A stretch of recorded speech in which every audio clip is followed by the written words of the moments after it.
مجھے لگتا ہے کہ یہ پورا نظام جو ہے سیاسی، اس کو سماج کے ایشوز کے ساتھ جوڑنا پڑے گا.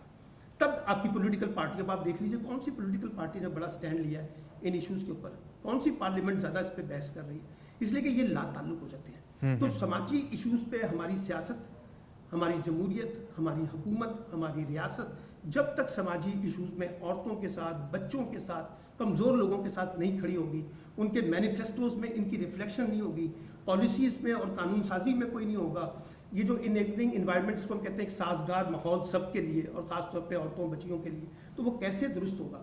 دیکھیے نا اس کا اثر کیا ہوتا ہے.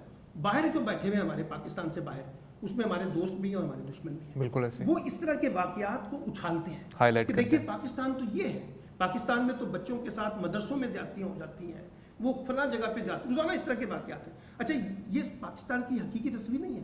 سارے بچوں کے ساتھ زیادتیاں نہیں ہو رہی، ساری عورتوں کے ساتھ زیادتیاں نہیں ہو رہی. چند واقعات کو اچھال کر ہم اس طرح سے لے کے چلتے ہیں جس سے پورے پاکستان میں یہ کام ہو.